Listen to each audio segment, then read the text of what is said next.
it's going to be a real scandal on the highest order America's ever seen. It really is the first time I think the internet is breaking a story of this magnitude. We can't talk about it much further because we've got an FCC license on the stations that air Entertainment Tonight.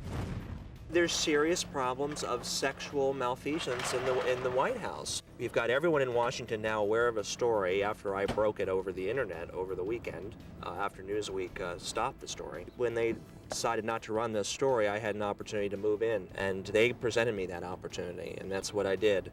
And they're going to have to live with that mistake in the history books. A possible pivotal night here at the White House. Things are moving so quickly in the exploding accusations that President Clinton lied and/or obstructed justice. I had sources in and out of government that were informing me that tapes existed of a woman saying I've had a year-and-a-half affair with Bill Clinton, and she's in her early 20s. And he asked me to cover it up. He asked me to lie. They offered me jobs. Huge story. I don't know much about her. I know she lived at the Watergate, oddly enough, so I'm calling this Watergate 1998. It's stand and deliver time for the president and for Special Prosecutor Kenneth Starr. The president led his own counteroffensive today. He said, quote, "The allegations are false." The problem began when sworn testimony started taking place in the Paula Jones case. And when you start getting away from a wag the dog spin, political spin, into oaths, you have to operate in a different realm. There's other things I've broken. There may be a DNA trail. This young woman was bragging that she'd kept a garment after a sexual episode with Clinton, and she swore she'd never wash it. If that garment does exist, this is a story that will turn Washington upside down. But I want to say one thing to the American people. I want you to listen to me. I'm going to say this again. I did not have sexual relations with that woman, Miss Lewinsky. I'm taking on a media establishment that basically I think has not been honest with the American people. There's an atmosphere in Washington that is, it's simply, you don't report embarrassing stuff about a president unless you're 100% true. And I'm not sure that has to be the level you reach at this time. I think you give it to the people. They're not babies, and we could sift it through, and we can discern if these are serious accusations. I'm just one man who's reporting what I see and what I hear from the street where I live. I think what we're seeing now may just be the beginning. I think a hole has been punched in the boat, and water's filling up, and all hell's broken loose. The allegations are false, and I would never ask anybody to do anything other than tell the truth. Well, the website has crashed. I mean, this story is so hot, it's crashing websites all over the place. I can't get, it's brought my operation to a standstill. It's like the newspapers being sold out at the newsstand. It really is the first time I think the internet is breaking a story of this magnitude and leading the way. The allegations were made in the secretly taped conversations of Lewinsky, who first met the president as a 21-year-old White House intern.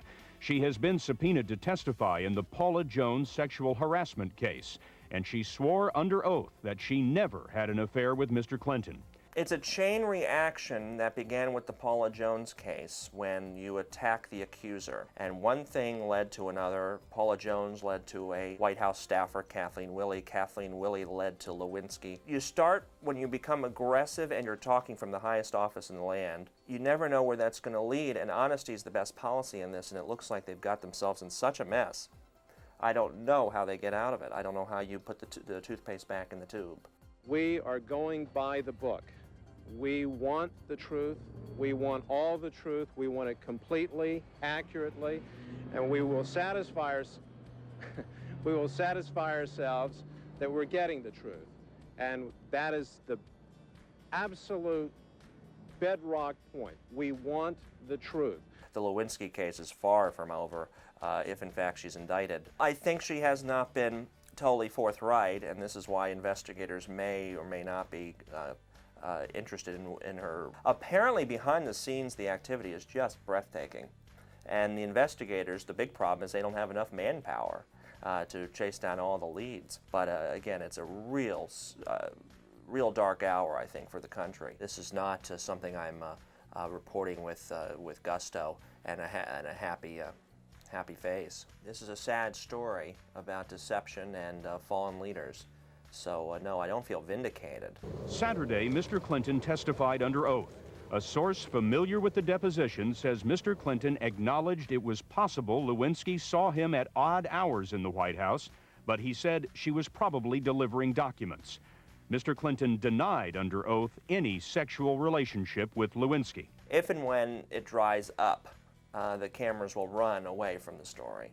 But you've got something there. You've got a president denying it. You apparently have a prosecutor that seems to feel the other way. That's the classic combination for intrigue. And it's almost like a 1920s, 1930s movie playing out in Washington. And people all over the world are interested. At what point does it really become an issue beyond someone's private life and someone not able to govern? I don't know. You know, each citizen will make that decision, but it looks like we may have to come face to face with this soon. Where did that come from? Downtown Los Angeles. The lucky hat, it's been very lucky to me.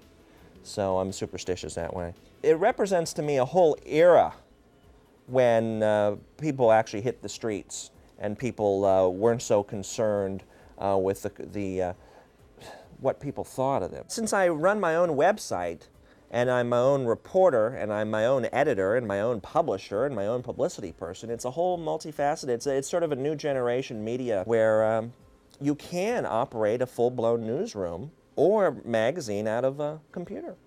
And, you know, I've got a funny face to match, so that gets me on the TV. Next guest is the founder and publisher of the Internet's controversial Drudge Report. Well, who's telling more truth this summer, me or the President of the United States? And what the Internet lets you do is anyone participate. And if you've got something to say and if you've got the hottest scoop, you can compete with the big boys. You know, you hit the street. With me and maybe hitting the emails or the chat rooms, I've had the best online conversations with White House sources through America Online chat rooms. You go on the internet in any of these news groups and it's like the Wild West. Revisit it. But there is an ongoing investigation. And I think it's important that I go back and do the work for the American people that I was hired to do. President refusing to explain what, if any, relationship he had with the former intern.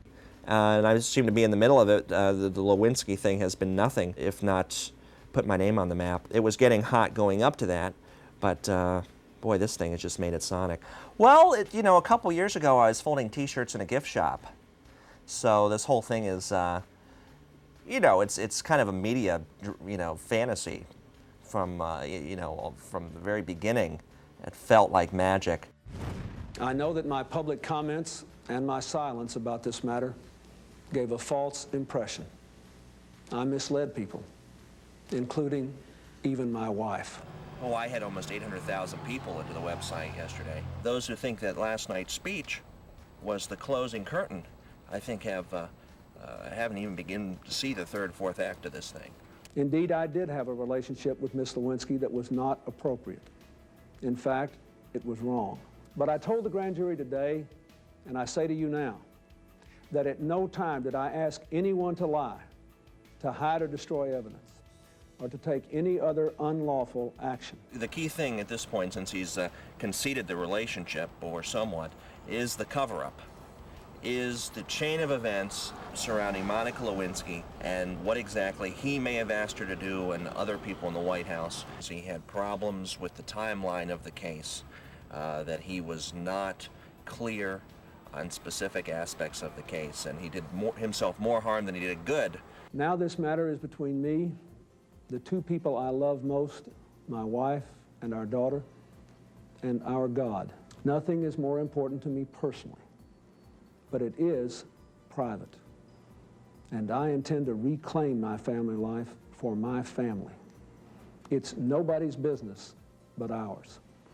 Even presidents have private lives. I think if the White House had to do it again, they would have kept him off that camera and wouldn't have testified. Because quite frankly, I think he's gotten himself in a worse hole. But the president gave no indication that he would ever have come forward if it were not for the fact that he was subpoenaed before the grand jury. Starr still sends a report to Congress. Mr. Clinton is trying to get impeachment insurance with his speech. You know, I've heard portions of these tapes between Monica Lewinsky and Linda Tripp, and she's quite an entertaining lady herself.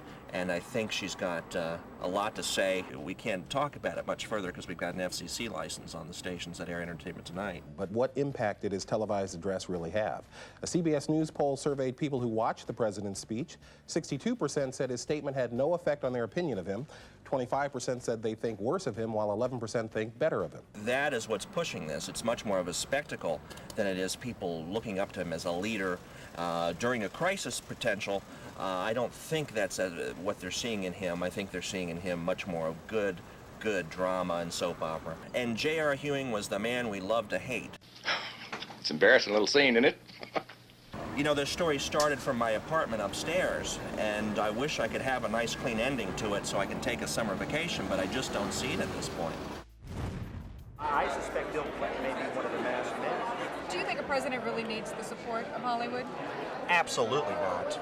I think that was proven in the last election, where you have very few people coming out in support of the Republicans, period, let alone a presidential candidate. So I think that trend will continue. You know, during the Clinton years, it was fantastic. It was Hollywood and it was royalty. The Bush years, it's just kind of boring,